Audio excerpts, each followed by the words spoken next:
este gringo había sido extorsionado por los abogados del Ministerio de Gobierno. Por eso es que lo citan ahora a Carlos Romero, que era el ministro de Gobierno de entonces.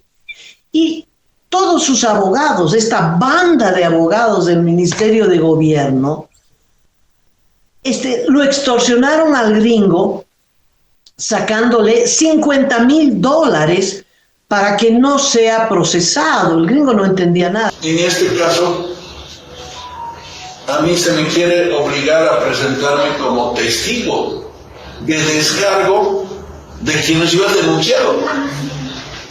Todo eso no tiene ninguna lógica. Todas estas historias son impresionantes, impresionantes como el régimen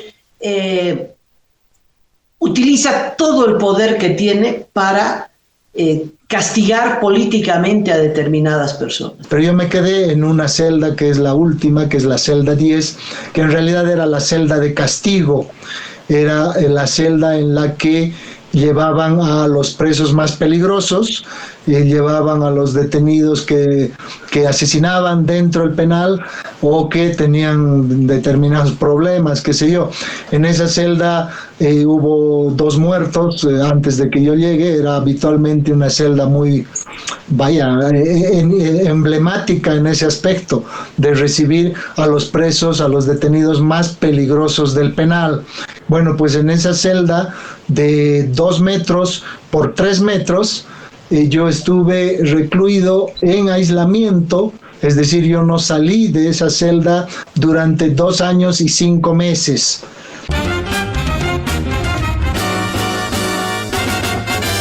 Esto es Cabildeo Digital.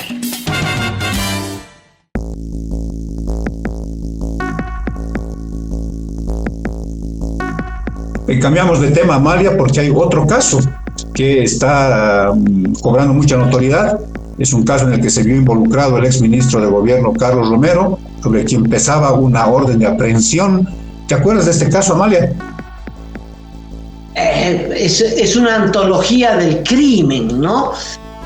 Bueno, Romero sí tenía orden de aprehensión, era sorprendente, pero ya el juez le ha retirado la orden de aprehensión porque mandó al juzgado un certificado médico diciendo que tenía COVID. Hemos visto que empezó a circular extrañamente en redes sociales, o sea, circula un mandamiento de aprehensión contra mí y yo no lo conozco, yo no he sido notificado. Luego el doctor Pérez, quien gentilmente ha asumido mi defensa legal, va a explicar seguramente los pormenores jurídicos. Pero lo que yo quiero decirles es que este caso se vincula por convencitud a la investigación que hicimos en el caso Streicher y la red de corrupción, que debe ser uno de los casos más emblemáticos en la historia democrática de Bolivia, por parte de la gestión nuestra, precisamente, cuando yo fungía como ministro de Gobierno y el doctor Pérez como viceministro del régimen interior. Desmantelamos una red de extorsión y corrupción. Fueron puestos en prisión varias autoridades judiciales, integrantes del Ministerio Público e inclusive funcionarios jerárquicos de algunos ministerios involucrados en hechos de extorsión. Bueno, pero ahí está Romero y el caso Ostreicher. ¿Quién era este Ostreicher? ¿De qué se trataba el caso? Para recordar, ¿no? Este era un ciudadano estadounidense, judío, Jacob, que llegó el 2011 con $26 millones al país. Era un inversionista gringo que compró unas tierras en Santa Cruz que habían pertenecido a Maximiliano Dorado. Este Maximiliano Dorado era un brasileño que al final fue entregado al Brasil, pero que la revista Bella dijo que Juan Ramón Quintana, hombre fuerte del régimen, había tenido tratativas con este Maximiliano Dorado. O sea, imagínate, empieza desde ahí la historia, ¿no? Y a través de una ciudadana colombiana, que es ahora la que denuncia a Romero, compraron estas tierras. El gringo llegó, puso plata, no 1 millón, sino 26 millones de dólares, que los perdió todos en Bolivia. Y empezó a producir arroz, a tener ganado y eso. Y de repente le cayeron. Resulta que Oestreicher terminó preso en Palmasola y no había nadie que lo pueda liberar. No solamente él preso, sino que le intervinieron la hacienda, sus tierras. Los interventores se llevaron 20.000 toneladas de arroz que desaparecieron, las vendieron y se las embolsillaron. Y a raíz de esto, y porque el caso impactó en los Estados Unidos, y resulta que hasta este actor maravilloso que se llama Sean Penn, que era amigo de Evo Morales, hasta embajador para la defensa de la coca, fue donde Evo Morales y le dijo: mira, este hombre está detenido ilegalmente, es víctima de extorsión. Y ahí salta el caso de que este gringo había sido extorsionado por los abogados del Ministerio de Gobierno. Por eso es que lo citan ahora a Carlos Romero, que era el ministro de Gobierno de entonces. Y todos sus abogados, esta banda de abogados del Ministerio de Gobierno, lo extorsionaron al gringo sacándole $50,000 para que no sea procesado. El gringo no entendía nada. Vengo a este país, invierto $26 millones, me acusan de ser lavador del dinero de Maximiliano Dorado y me extorsionan $50,000 que habría pagado. Bueno, la historia terminó con un secuestro organizado por este actor de cine de Hollywood, ¿no? Sean Penn, que organiza un operativo con los judíos norteamericanos y lo sacan a Oestreicher, lo sacan ilegalmente y escapa a través del Perú. Oiga, este es un guión de película.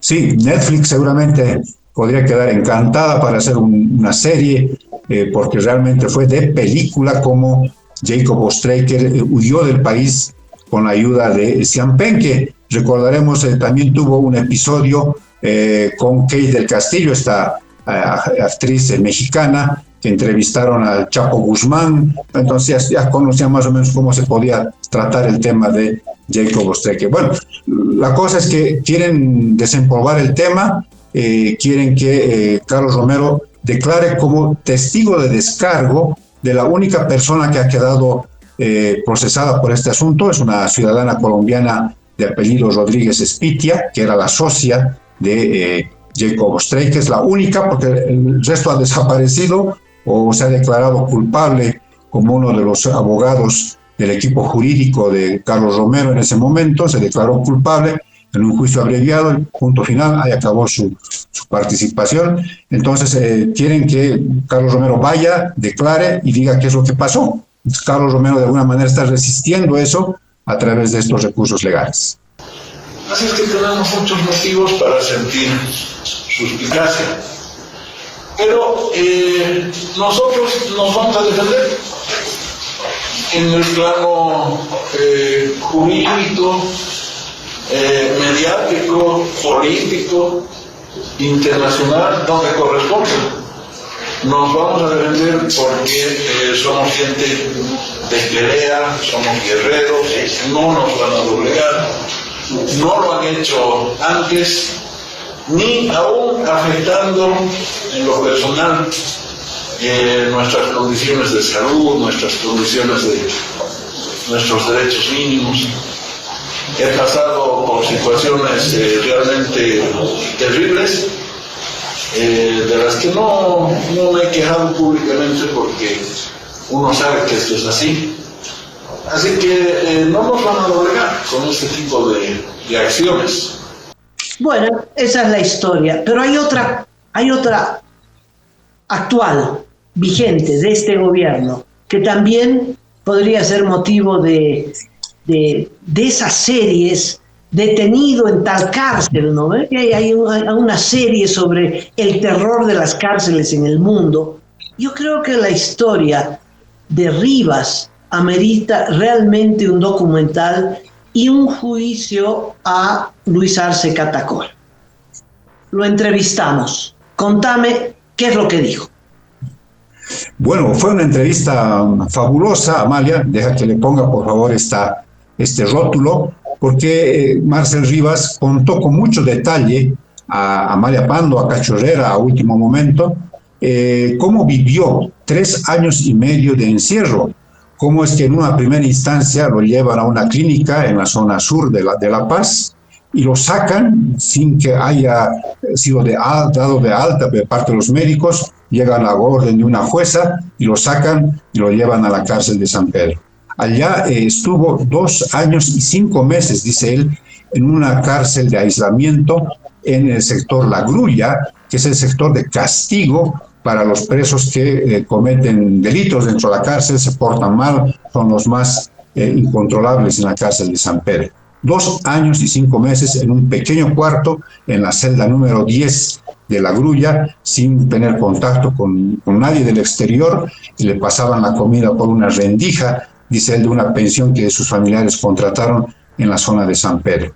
Y luego fue llevado, después de hacer una huelga de hambre durísima, fue llevado a otro sector del penal de San Pedro, al sector Los Olivos, donde están básicamente los policías que cometen delitos, entonces tienen su sector dentro de la cárcel de San Pedro, y él dice una cosa que nos pareció tremenda. Él está consciente, él está seguro de que había un plan del gobierno para matarlo, porque él tiene una afección renal de nacimiento, sabían el estado en el que estaban y por tanto lo sometieron a una celda húmeda, fría, sin condiciones ni siquiera para ir al baño. Fue tremendo lo que contó, y todo eso está en la entrevista que hemos realizado ayer con Amalia Pando, dirigidos por nuestro director Manuel Barrios, y la pueden encontrar en el canal de YouTube de Cabildeo Digital, pero también en datapolis.bo. Pero yo me quedé en una celda que es la última, que es la celda 10, que en realidad era la celda de castigo. Era la celda en la que llevaban a los presos más peligrosos, llevaban a los detenidos que asesinaban dentro del penal o que tenían determinados problemas, qué sé yo. En esa celda hubo 2 muertos antes de que yo llegue. Era habitualmente una celda muy, emblemática en ese aspecto, de recibir a los presos, a los detenidos más peligrosos del penal. Bueno, pues en esa celda de 2 metros por 3 metros, yo estuve recluido en aislamiento, es decir, yo no salí de esa celda durante 2 años y 5 meses. Sin embargo, esta gente no necesita justificación legal para tomar ese tipo de determinaciones, solo necesita una instrucción política. Y esa vocal que ahora, hoy en día, es vocal, que además esta señora Castro, Claudia Castro me acuerdo, que no solamente es vocal, sino que esta sinvergüenza ahora es candidata a la magistratura. Imagínense eso, imagínense esa calidad de candidatura que tenemos en este país. Es candidata a ser magistrado, una señora que recibe instrucciones políticas para emitir sus fallos. Pero bueno, tanto en el sector Grulla, ni qué decir en el sector Grulla, que he estado los 2 años y medio, que si no hubiese sido por los internos y por la policía que me cuidaba, pues seguramente la historia hubiese sido muy distinta. Y también en este nuevo sector, por supuesto, los internos también me ayudaron muchísimo para recuperar mi salud, y también los guardias, es decir, la policía, que me dieron todas las condiciones para poder estar mejor. No, es impresionante el testimonio, ¿no? El testimonio. No es una entrevista donde Marcel se pone dramático o o se victimiza. No, es al revés, es un tono de un relato muy sobrio, ¿no? Casi en tercera persona.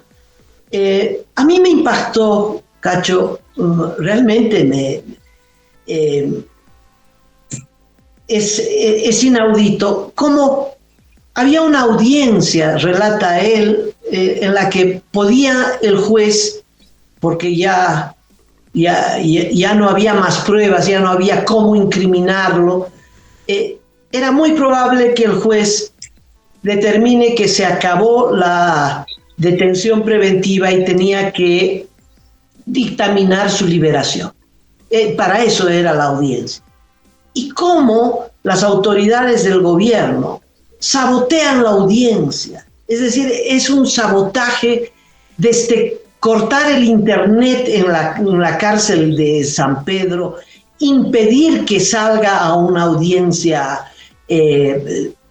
directa, es decir, todo el sabotaje sistemático. Y cuando ya se acaba el sabotaje y el gobierno ya no sabe qué más hacer, en plena audiencia lo citan al juez para un proceso, lo acusan al juez de alguna irregularidad en medio de la audiencia, paran la audiencia, entra alguien y dice, bueno, usted está procesado por irregularidades, el Consejo de la Judicatura le manda la acusación al juez en plena audiencia. El juez no le queda otra que dictaminar en contra de la ley, es decir, no sentencia, no resuelve la liberación de Rivas. Es decir, todas estas historias son impresionantes como el régimen utiliza todo el poder que tiene para castigar políticamente a determinadas personas. Yo creo que es una entrevista que hay que publicarla además, Cachito, y tengo la impresión de que tú tienes esa tarea.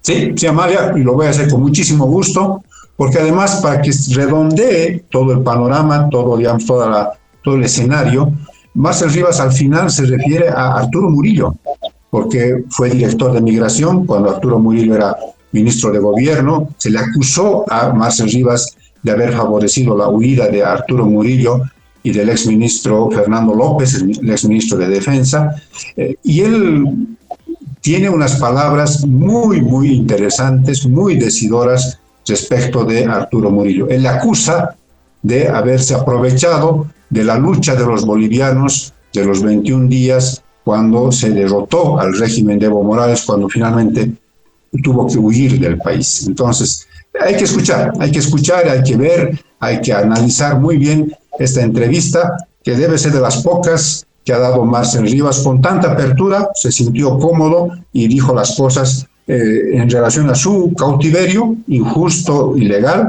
pero también a quienes lo abandonaron en su momento y que de quien tiene palabras muy duras. No, y también de quienes lo apoyaron. Eso fue lindo.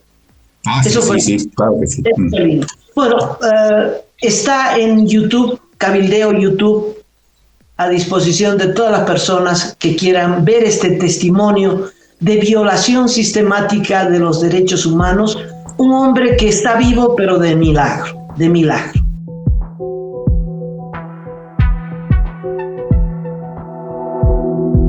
Aporta a Cabildeo Digital y apoya al periodismo independiente.